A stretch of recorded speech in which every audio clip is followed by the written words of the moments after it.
putusan, ini panggilan yang ini saya dipanggil untuk menjadi, untuk datang. Saya tidak apa ini putusan, saya anggap ini putusan dari pertimbangan hukum yang palsu. Kenapa? Karena saya adalah orang yang benar, justru saya yang memalsukan. Jadi saya minta ya kepada Jokowi, kepada Ketua Mahkamah Agung harus melakukan koreksi ini. Ada yang nggak beres terhadap jaksa dan penyidik Polres Sidoarjo, jaksa dari Kejari Sidoarjo. Saya sudah bersurat kemana-mana, ini semua surat saya sudah ada. Ini surat saya sudah ada. Kenapa? Surat saya, jaksa agung hanya simpan saja. Jadi bekal ini, saya sudah punya bukti. Saya bersurat ke jaksa agung. Berapa kali saya bersurat? Datang. Tapi mereka tetap saja. Jadi omong kosong itu. Kata jaksa agung mau dia bereskan itu. Jaksa-jaksa nakal. Ini saya korban jaksa nakal. Saya keberatan. Ya, saya keberatan. Saya tunggu itu. Nanti saya akan bertanggung jawab sama kalau ada yang datang jaksa. Jaksa bawa rambut tembak. Saya. Jangan senyum-senyum saudara. Kasih keluarin lagi, masukkan lagi. Ini saudara sudah pernah diperiksa di pengadilan. Makanya saya bilang berdasarkan pasal 242, saudara memberikan keterangan palsu berbeda. Ini urusan jaksa nanti. Jadikan tersangka dia ini. Mohon izin yang mulia. Jangan seperti itu, Pak. Jangan lupa. Ini keterangan saudara.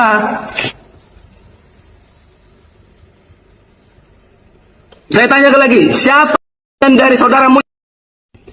Saya tanya lagi.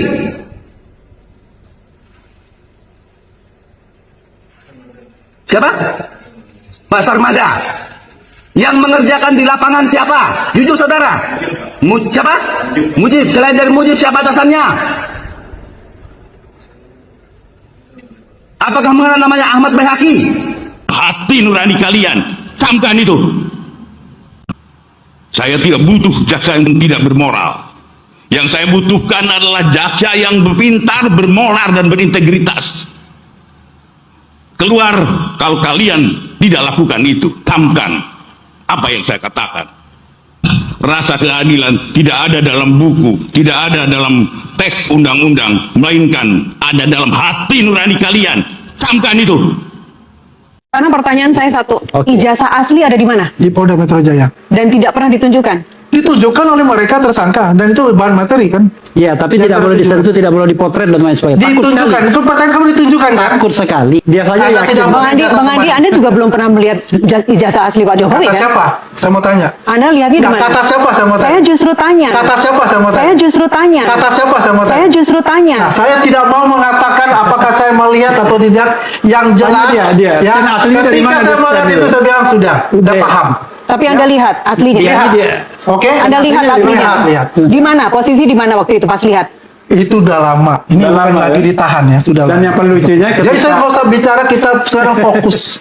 Ada faktanya, dia bohong. Ojo tukang ngapusi, becek ketite olo ketara, kabeh mesti ngunduh wahing pakerti. Barang bukti yang ditunjukkan tidak boleh difoto. Anda pernah nggak lihat kalau gelar perkara di tindak kejahatan KM 50 lah? Ada nggak yang namanya barang buktinya yang ditunjukkan gitu? Langsung pistolnya, pedangnya dan lain sebagainya. Ini jasanya ditunjukkan fotokopi. Dirtipidum nggak berani menunjukkan yang aslinya. Kenapa? Sederhana. Kalau ada tunjukkan aslinya, ya kan, dan itu posisinya bisa kita screenshot dengan sempurna, maka disitulah yang kemudian akan bisa mudah diteliti. Ini pertama kali ya, eksklusif. Pertama kali.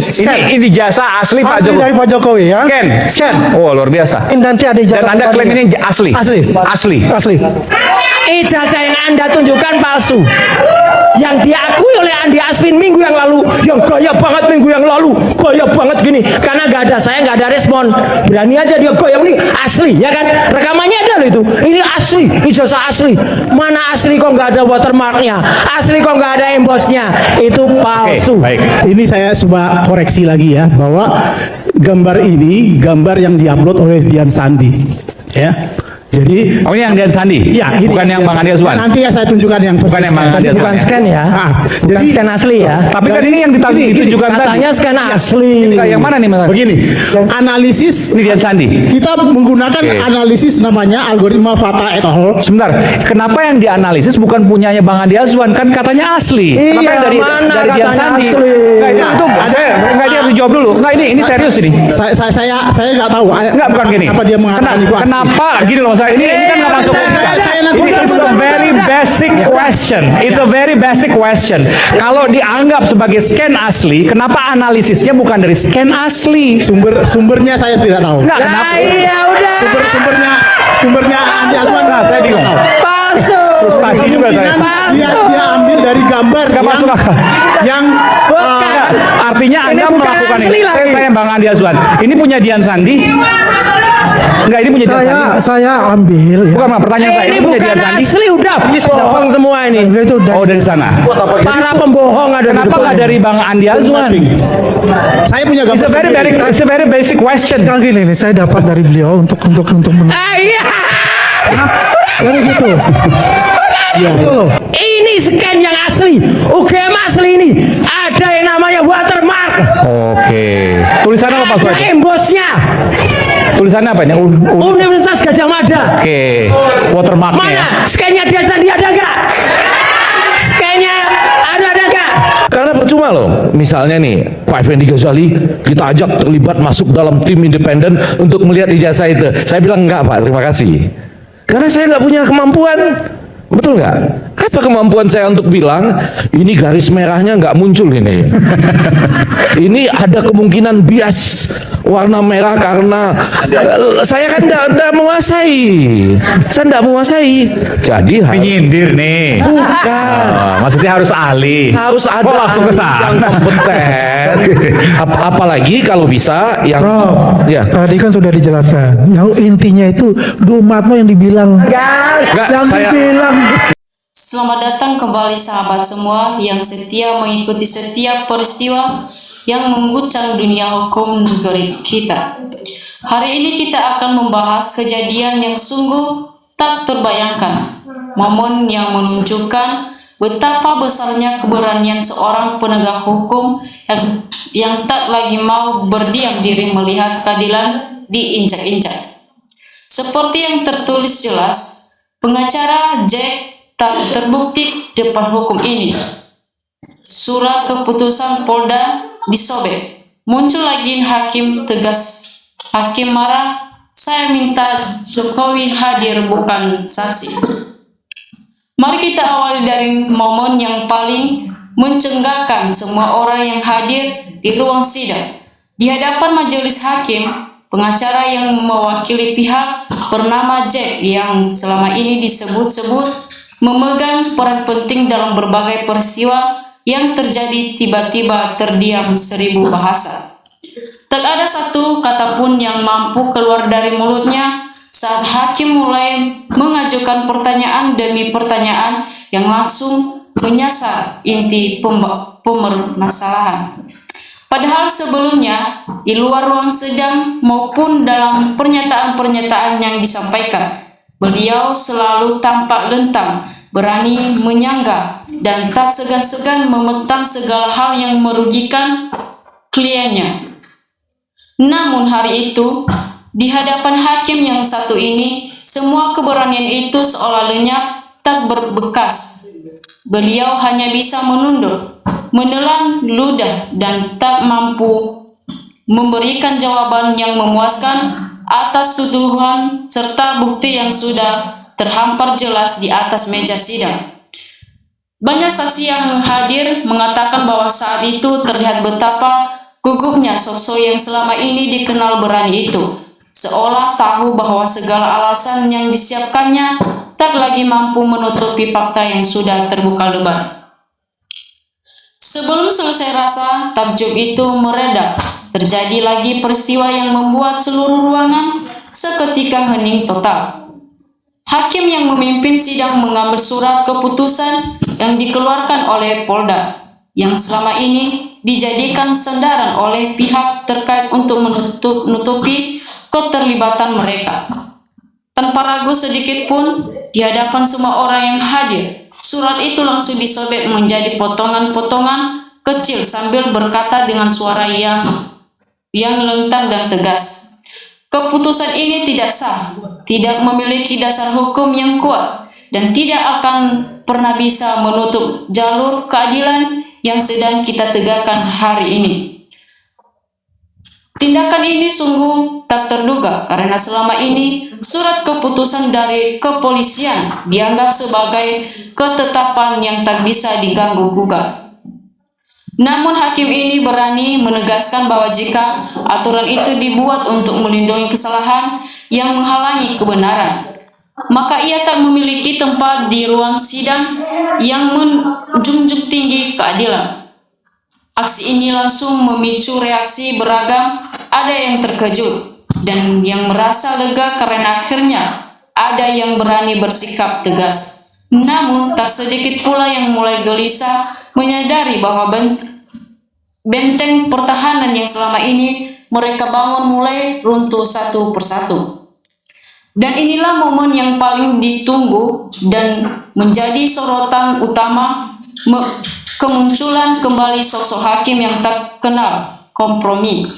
Di tengah banyaknya pihak yang menyebut bahwa hukum sudah bisa diatur, diarahkan, bahkan dibeli dengan kekuasaan, memuncullah sosok yang kembali mengingatkan kita pada sumpah suci yang pernah diucapkan saat menjabat.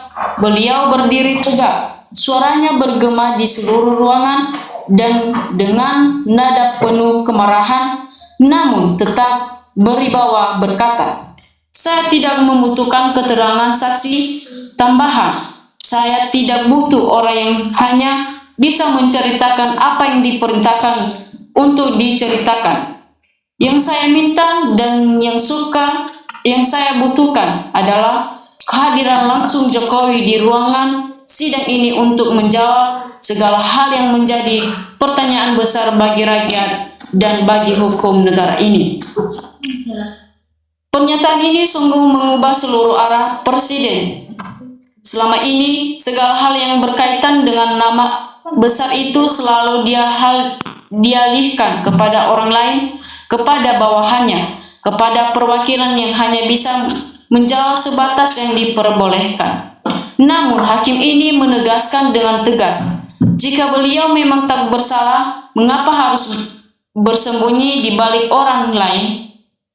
Mengapa tidak berani hadir secara langsung dan menjawab semua tuduhan ini di hadapan hukum? Jika beliau benar, maka hadirlah dan buktikanlah kepada kita semua. Kembali teringat sosok Jack yang selama ini disebut-sebut menjadi perantara atau orang yang menjalankan perintah dari lingkaran kekuasaan.